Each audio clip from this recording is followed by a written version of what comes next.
Hi, friends. It's Papa Dale here once again, and we are continuing our study on Christ versus culture on into the future, forever and ever. We're going to be talking about this subject and making videos. So this is just one of literally hundreds and hundreds that are planned out for the future.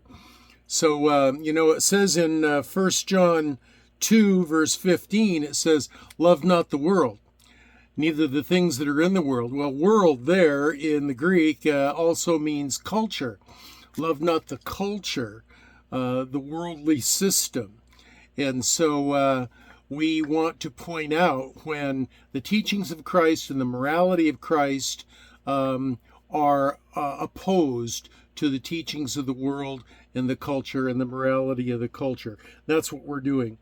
The purpose of making these videos is to build up the body of Christ, to edify Christians, to make them stronger in their faith and belief, and also because at some point in the near future here, we believe there's going to be a rapture of the church and the faithful believers in Christ are going to be gone. We'll be taken right out of the earth.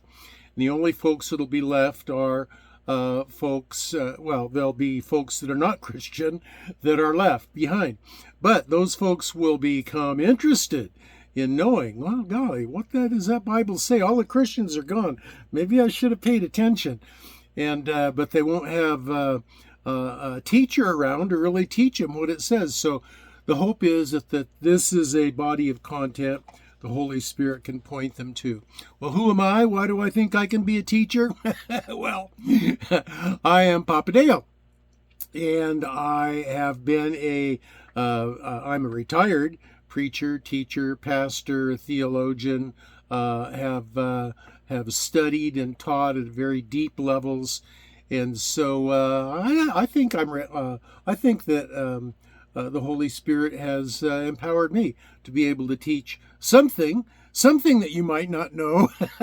I don't know everything, but might know something that you don't know.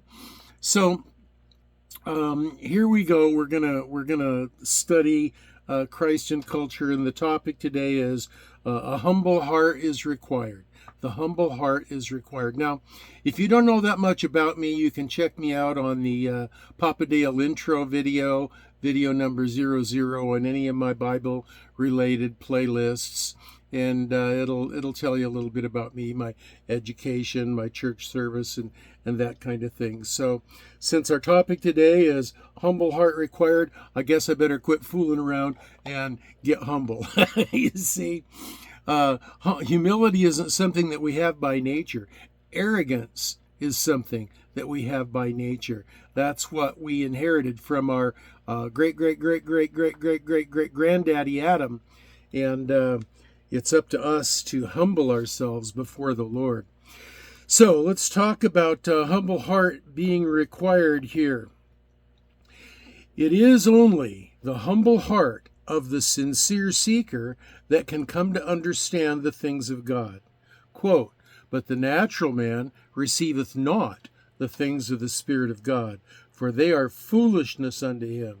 Neither can he know them, because they are spiritually discerned, according to 1 Corinthians chapter 2, verse 14.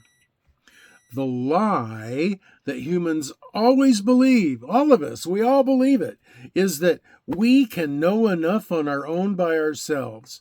We can figure it out. And you can see it right from the point of little children. When the little 2-year-old or the little 3-year-old says, no, I'll do it myself. And you see that, right? It's just baked into who we are.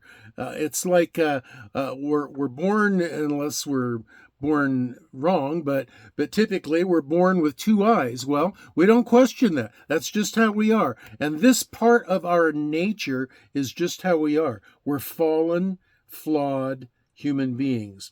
So that the lie that human beings believe is that we can know enough on our own, by ourselves, we can do it ourselves.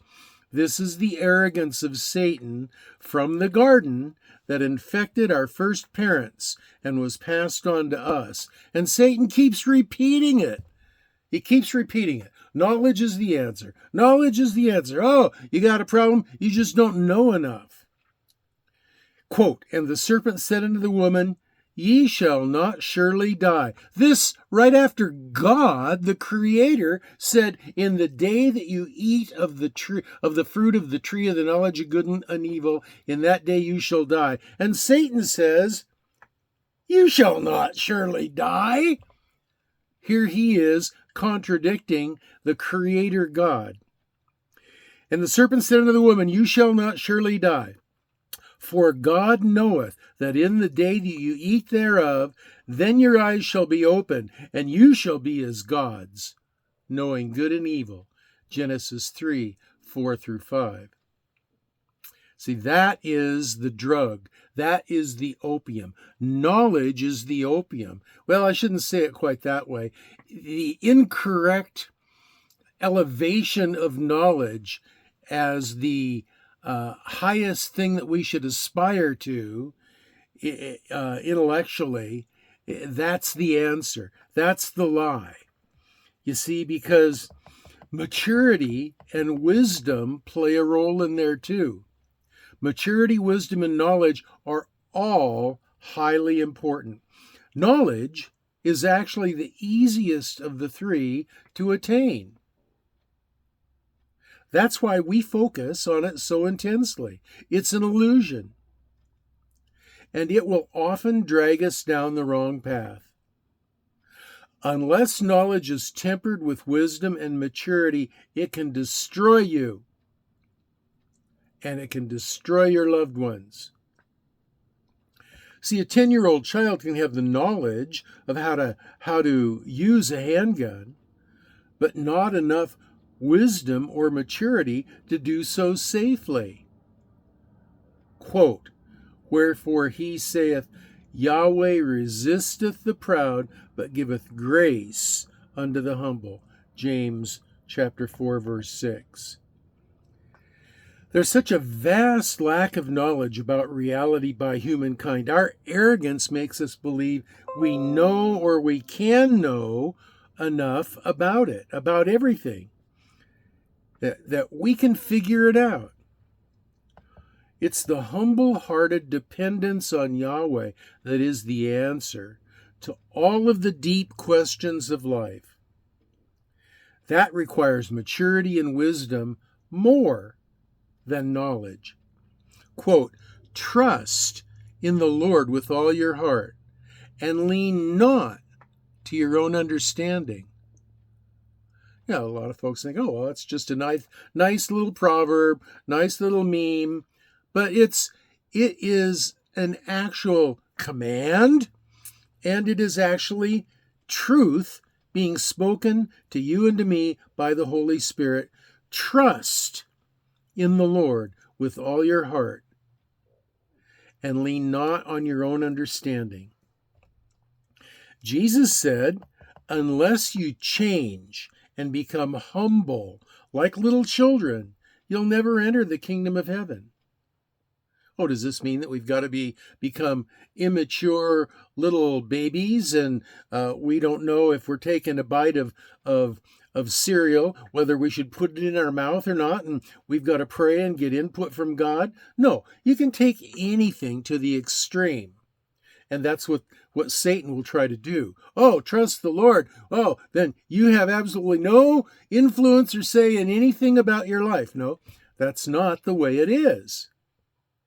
That is taking it to an extreme. The Lord wants to be involved in a cooperative enterprise called your life, where you and he are both involved. Doesn't mean that you make absolutely zero decisions. What it does mean is that it's important for you to sync up your moral base, your moral foundation with his. And you are supposed to be in sync and in harmony with the leading of his Spirit. See, the natural man receives not the things of the Spirit of God. They are foolishness unto him. So what I'm saying to you right now may sound like foolishness because you haven't been born again. The only way you're going to really understand what I'm saying to you is if you can spiritually discern them. And you can only do that by being born again. You see, in John, Jesus said, "No man can come to me except the Father which sent me draw him." You've got to be drawn by the Holy Spirit. You've got to be given wisdom by the Holy Spirit. You've got to develop in maturity through the efforts of the Holy Spirit. We must sync our thoughts with His. We can only do that by using Scripture and having that Scripture revealed to us through the Holy Spirit to reveal His mind to us. Quote, "The things of God knoweth no man but the Spirit of God." 1 Corinthians 2:11. "And every word of God proves true. He is a shield to all to come to Him for protection." Proverbs 30, verse 5. So it's a matter of not just growing in knowledge. Knowledge can be a death knell to folks. It's a matter of gaining knowledge through wisdom and through maturity. And if we can gain knowledge through wisdom and maturity, then knowledge is a good thing, because our knowledge base syncs up with what God is trying to teach us. And we are able to, our spirit and God's spirit is able to sync together.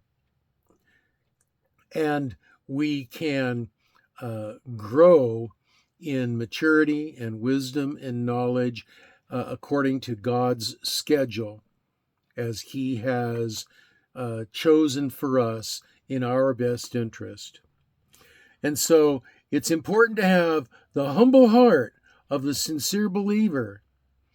There are lots of folks that have lots of degrees and lots of knowledge, and they're brilliant, and IQs in the 160s and 170s, and that's great. But you know what? Sometimes that is an impediment to spiritual growth, because you become so confident in yourself and so confident in your own ability and the ability of your own mind to think things through and to come to what seems to you to be logical solutions, that you don't need God, you think, and so you don't depend on Him. And that's not the way God created us. God created us so that we would be dependent on Him, that we would have an interactivity, our spirit and His spirit, and that we would be able to grow in wisdom and in knowledge. See, even the Lord Jesus, when He was a human being on this earth, the Scripture says that He grew in wisdom and knowledge and in favor with God and man. Wisdom. That came first. So that's it. This is a humble heart required. That's the lesson for today.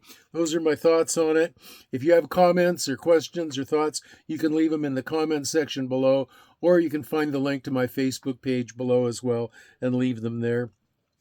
Also, you're going to find a link down below that will take you to the lesson notes that I've just gone through.